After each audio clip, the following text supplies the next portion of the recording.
नमस्कार दोस्तों, मैं डॉक्टर के एस गोले एम के स्टडी यूट्यूब चैनल में आप सभी का हार्दिक स्वागत करता हूं। हम पढ़ रहे थे हिंदी वर्णमाला में व्यंजन। स्वर हम पढ़ चुके हैं, व्यंजन पढ़े हमने। जो वर्ण स्वरों के मेल से बोले जाते हैं उन्हें हम व्यंजन कहते हैं। स्वर पढ़े थे हमने कि स्वर स्वतंत्र होते हैं, वे किसी के मेल से नहीं बोले जाते। स्वर की मात्रा पढ़ चुके हैं हम, 11 होते हैं, ह्रस्व स्वर, दीर्घ स्वर और प्लित स्वर। अब पढ़ रहे हैं हम वर्ण, जो व्यंजन है, वर्ण व्यंजन। सबसे पहले आते हैं ये सामान्यतः व्यंजन 6 प्रकार के होते हैं। सामान्यतः व्यंजन 6 प्रकार के होते हैं। कौन कौन से? नंबर 1 लिखा हमने स्पर्श व्यंजन। नंबर 1 स्पर्श व्यंजन। नंबर 2 होते हैं इसके बाद जैसे अंतस्थ व्यंजन, ऊष्म व्यंजन, संयुक्त व्यंजन, द्विगुण व्यंजन और एक आते हैं अनुनासिक व्यंजन। तो आज हम पढ़ रहे हैं स्पर्श व्यंजन। देखिए, जिन व्यंजनों के उच्चारण में जीभ का कोई न कोई भाग मुख के किसी न किसी भाग को स्पर्श करता है। जिन व्यंजनों के उच्चारण में जीभ का कोई न कोई भाग मुख के किसी न किसी भाग को स्पर्श करता है, स्पर्श व्यंजन कहलाते हैं।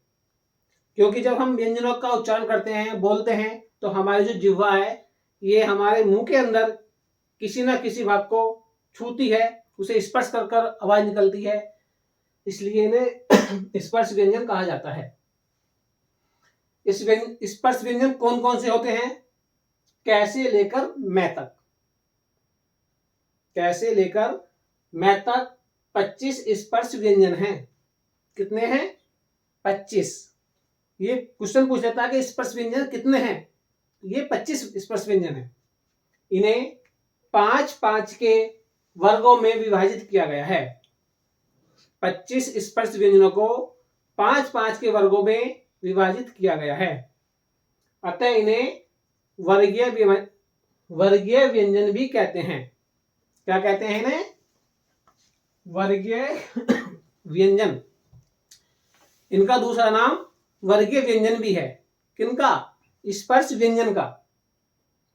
जिन व्यंजनों के उच्चारण में जीभ का कोई न कोई भाग मुख के किसी न किसी भाग को स्पर्श करता है, स्पर्श व्यंजन कहलाते हैं। और इन्हें हम वर्गीय व्यंजन भी कहते हैं, क्योंकि ये वर्गों में बटे हुए हैं। 5 वर्गों में 25 स्पर्श व्यंजन है। अब हम देखते हैं कौन कौन से हैं। सबसे पहले व्यंजन आता है हमारा स्पर्श व्यंजन में का। का के बाद खा, गा, घा और अंगा। ये आता हमारा कै वर्ग में।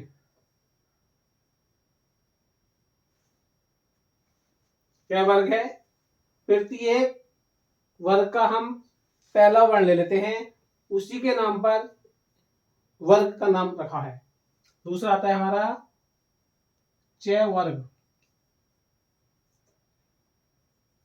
च, छ, ज, झ और ञ। तीसरा आता हमारा ट वर्ग। ट वर्ग में होता है हमारा ट, ठ, ड, ढ और न। के बाद आता है हमारा ट वर्ग। ट वर्ग में आता है हमारा त, थ, द, ध, न। ना के बाद आता है हमारा पा वर्ग। पा वर्ग में क्या आएगा? पा, फा, बा, भा और मा। ये हमारे 5 वर्ग हुए। कै वर्ग, चे वर्ग, टै वर्ग, तै वर्ग और पै वर्ग। एक वर्ग में हमारे 5 वर्ण हैं, का, खा, गा, घा, अंगा। च वर्ग में चा, छा, जा, झा, या। टै वर्ग में ता, ठा, दा, ढा, ना। तै वर्ग में ता, था, दा, धा, ना। पै वर्ग में पा, फा, बा, भा, मा। ये जो हमारे लास्ट वाले आते हैं इनके बारे में आगे पढ़ेंगे। इन्हें हम पंचम अक्षर बोलते हैं। पंचम अक्षर के साथ साथ इन्हें हम अनुनासिक व्यंजन भी बोलते हैं, बताएंगे आगे।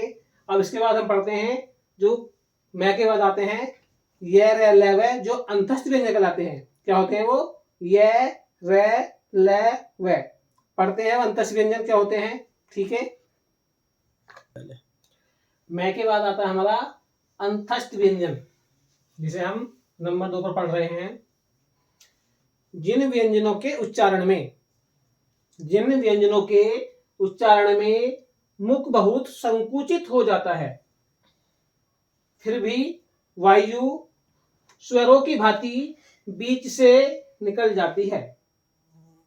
देखिए, जिन व्यंजनों के उच्चारण में मुख बहुत संकुचित हो जाता है, फिर भी वायु स्वरों की भांति बीच से निकल जाती है, उस समय उत्पन्न होने वाली ध्वनि अंतस्थ व्यंजन कहलाते हैं।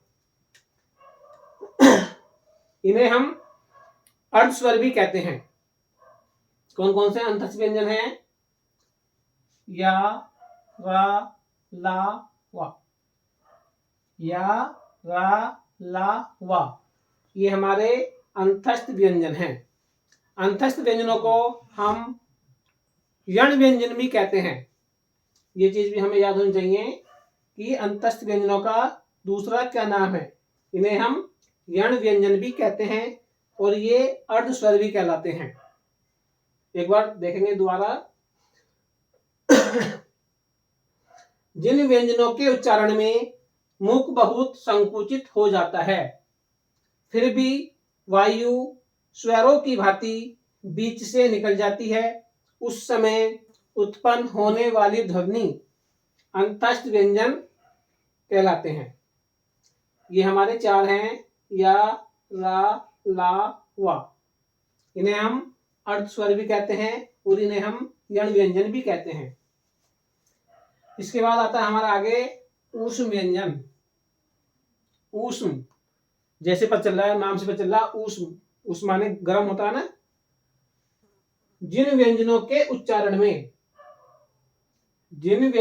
उच्चारण में एक प्रकार की गरमराहट, यानी थोड़ी गर्मी, गरमराहट या सुरसुराहट सी प्रतीत होती है, वो ऊष्म व्यंजन कहलाते हैं।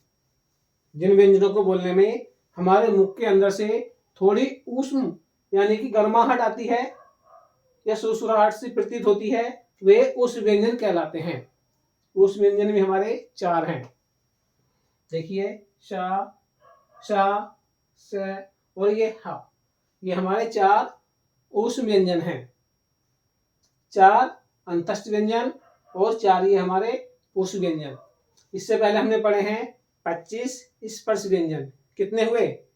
25 और 4 29, 29 और 4 33। ये 33 हमारे मूल व्यंजन कहलाते हैं।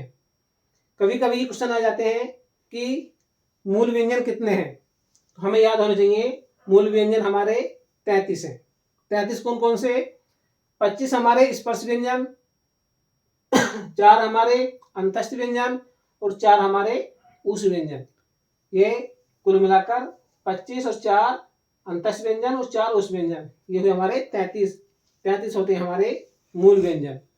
इसके बाद आते हैं हमारे आगे जिन्हें हम कहते हैं संयुक्त व्यंजन। पढ़ते हैं इनके बाद संयुक्त व्यंजन क्या होते हैं। देखिए,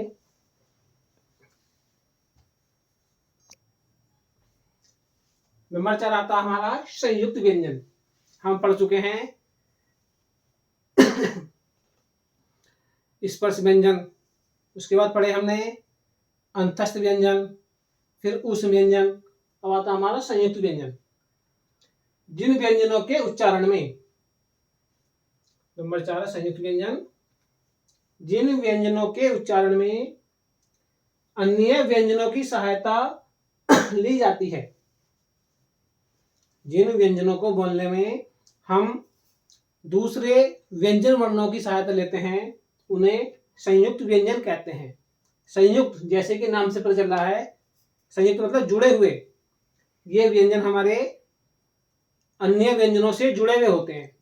इन्हें जब हम बोलते हैं, उच्चारण करते हैं, तो जो अन्य व्यंजन हैं उनकी ध्वनि हमारे मुख से बाहर आती है। ये 4 हैं। कौन कौन से हैं? देखिए, छ, त्र, ज्ञ और श्रय।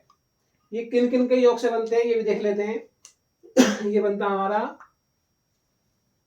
का, इसमें हलंत लगेगा जमा श।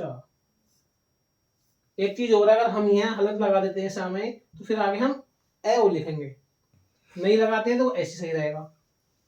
ये आता हमारा त्र, बनता हमारा तय और जमा राशि।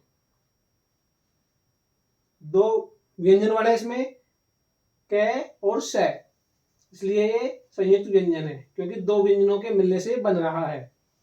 ऐसे हमारा त्र है, त्र में भी त और जमा में र, 2 व्यंजन वर्ण हुए ये, इसलिए ये संयुक्त व्यंजन है। तो हमारा ग आता है, ये बनता हमारा ज और या। 2 व्यंजन वर्ण आए ज और या, तो इसलिए ये भी हमारा संयुक्त व्यंजन है।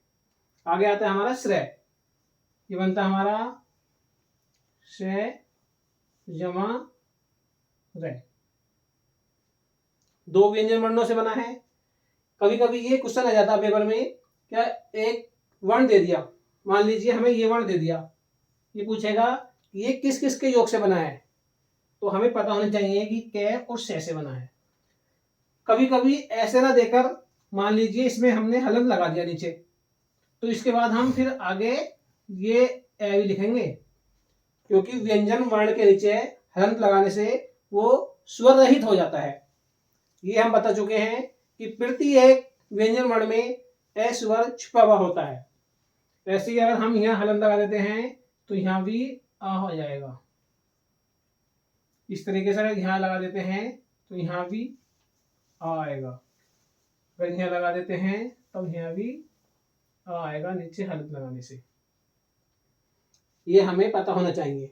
अगर हम इतना देते परीक्षा में तब क्या होगा, तब ये हलंत हट जाएगा इसमें से, ये भी सही है और जो हमने लिखा वो भी सही है। तो ये हमें पता होना बहुत जरूरी है। ये हुए हमारे 4 संयुक्त व्यंजन। इसके बाद आता है हमारा उत्क्षिप्त व्यंजन। क्या? उत्क्षिप्त व्यंजन, जो हमारी हिंदी वर्णमाला में सबसे लास्ट के वर्ण हैं वो ये 2 उत्क्षिप्त व्यंजन हैं। जिन व्यंजनों के उच्चारण में जीभ की उल्टी हुई नोक तालु को छूकर झटके से हट जाती है उन्हें उत्क्षिप्त व्यंजन कहते हैं। किन्हें कहते हैं? जिन व्यंजनों के उच्चारण में जिह्वा की उल्टी हुई नोक तालु को छूकर झटके से हट जाती है उन्हें उत्क्षिप्त व्यंजन कहते हैं। ये 2 हैं, ढ और ढ। बोल के देखिए। तो ये कभी भी शब्द के शुरू में नहीं आते, बीच में आते हैं। ये इनकी पहचान भी होती है। जब कोई शब्द हम लिखते हैं तो ये शब्द के शुरू में नहीं आते, शब्द के बीच में आते हैं। ये हमारे संयुक्त व्यंजन, उत्क्षिप्त व्यंजन। एक आता है नंबर 6 जो हम बताते थे, ये नंबर 4 हुआ हमारा, नंबर 5 हुआ ये। और नंबर 6 जो बता रहे थे हम, वो पहले बता चुके हैं हम। जो 25 स्पर्श व्यंजन होते हैं उनमें 5 वर्णों के बाद में जो आता है, जिन्हें हम पंचम अक्षर भी कहते हैं, उन्हें हम अनुनासिक वर्ण भी कहते हैं। अनुनासिक वर्ण क्यों? क्योंकि वो नाक से बोले जाते हैं। नाक से बोले जाते हैं, इसलिए हम उन्हें अनुनासिक वर्ण कहते हैं। अब हम बताते हैं कौन कौन से हैं वो।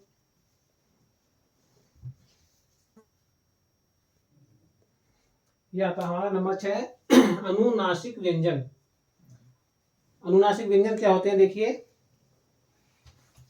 जिन व्यंजनों के उच्चारण में वायु नासिका मार्ग से निकलती है, जिन व्यंजनों के उच्चारण में वायु नासिका मार्ग से निकलती है, यानी कि जिन्हें हम नाक के द्वारा बोलते हैं, जिनकी ध्वनि हम नाक से बोलते हैं, अनुनासिक व्यंजन कहलाते हैं।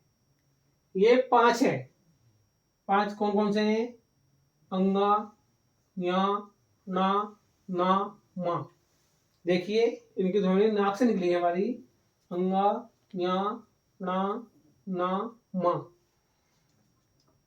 यानी कि जो 25 हमारे स्पर्श व्यंजन हैं, 5 वर्ग बांटे हमने, का वर्ग, चा वर्ग, टा वर्ग, ता वर्ग, पा वर्ग। उनके जो पंचम अक्षर हैं, ये पांचों वही हैं जिन्हें हम अनुनासिक व्यंजन कहते हैं। इनकी ध्वनि नाक से निकलती है। जब बोलते हैं तो इन्हें हम नाक के द्वारा बोलते हैं।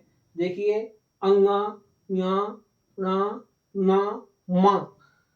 निकलती नाक से नहीं, इसलिए हम इन्हें अनुनासिक व्यंजन कहते हैं। हमने पढ़े ये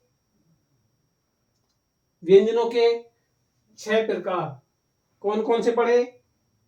स्पर्श व्यंजन, अंतस्थ व्यंजन, ऊष्म व्यंजन, संयुक्त व्यंजन, उत्क्षिप्त व्यंजन और अनुनासिक व्यंजन। 6 प्रकार हुए। अब हम पढ़ेंगे जो उच्चारण होता व्यंजनों का और स्वरों का, जो हमारा उच्चारण होता है, हम उच्चारण जैसे अलग अलग स्थान है, कंठ से बोलते हैं, तालु से बोलते हैं, मूर्धा से बोलते हैं, दंत से बोलते हैं, कुछ होठ से बोलते हैं, कुछ कंठ और तालु से एक साथ बोला जाते हैं। इस प्रकार से हम आगे पढ़ते हैं वो क्या क्या है। देखिए,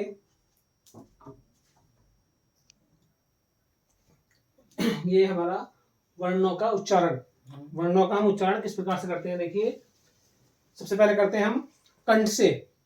वर्णों का उच्चारण हम कंठ, जो हमारा गला होता है, इससे करते हैं। इसमें दिया है कंठ और निचली जीभ के स्पर्श से।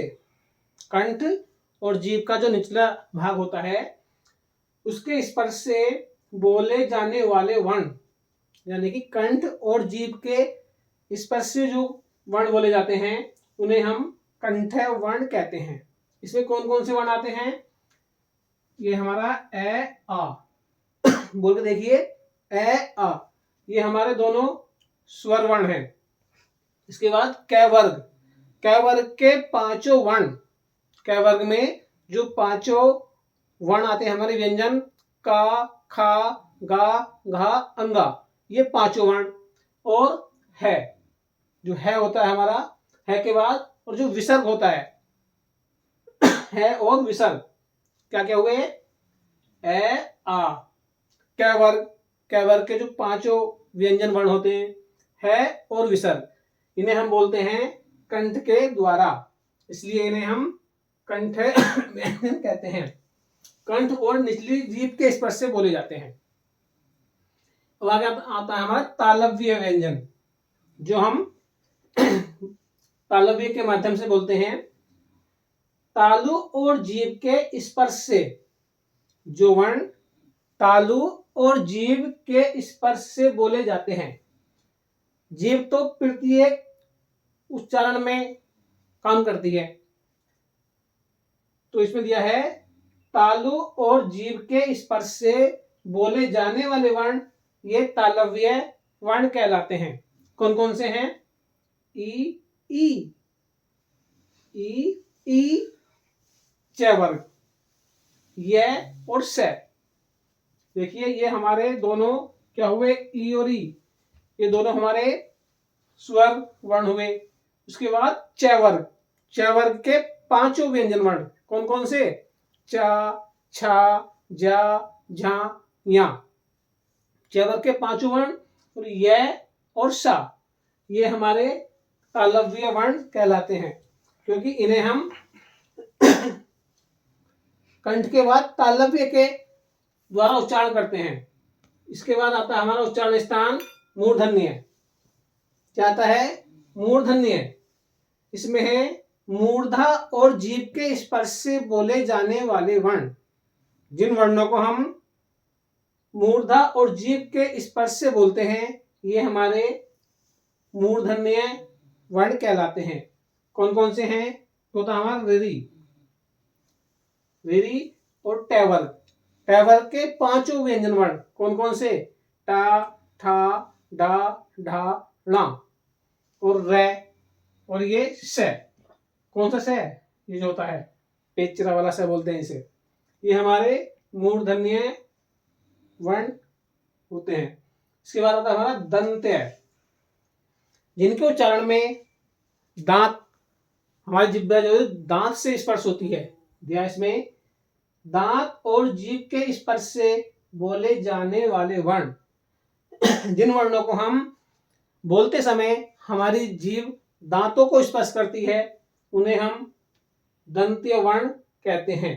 कौन कौन से हैं वो? एक तो तैवर्ग, तैवर्ग के पांचों व्यंजन वर्ण ता, था, दा, धा, ना। बोल के देखिए, हमारी जीभ हमारे दांतों को स्पर्श करेगी। ता, था, दा, धा, ना। और क्या है बाद में? ल, ल और फिर स। ये हमारे कहलाते हैं दंत्य वर्ण। दंत्य के बाद आते हैं ओष्ठ, जो वर्ण हम होठों के माध्यम से बोलते हैं। कौन कौन से हैं वो? दोनों होठों के स्पर्श से बोले जाने वाले वर्ण। जिन वर्णों का उच्चारण करते हुए हमारे दोनों होठ कार्य करते हैं, होठों से हमारा स्पर्श होता है, उन्हें हम ओष्ठीय वर्ण कहते हैं। कौन कौन से हैं? ऊ, ऊ। बोल के देखिए, होठों की आकृति दिखाई देगी। ऊ, ऊ और पैवर्ग, पैवर्ग में पांचों व्यंजन वर्ण पै, फै। बोल के देखिए, पा, फा, बा, भा, मा। ये पांच वर्ण हुए पैवर्ग में, इन्हें कहते हैं हम ओष्ठीय वर्ण। उसके बाद हमारा उच्चारण स्थान आता है कंठ और तालव्य। कंठ तालव्य, देखिए इधर हमारा ऊपर कंठ है, उसके बाद तालव्य है, इन दोनों को एक जगह कर लेते हैं तो ये हो जाएगा हमारा कंठ तालव्य। कंठ और तालु में जीभ के स्पर्श से बोले जाने वाले वर्ण।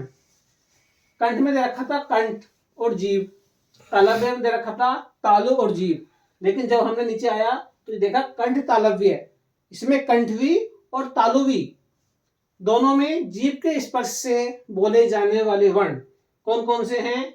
ए, आई। ये हमारे स्वर वर्ण है, दोनों स्वर में आते हैं ये ए, आई। ये हमारे कहलाते हैं कंठ तालव्य वर्ण। इसके बाद आता है हमारा कंठ ओष्ठ।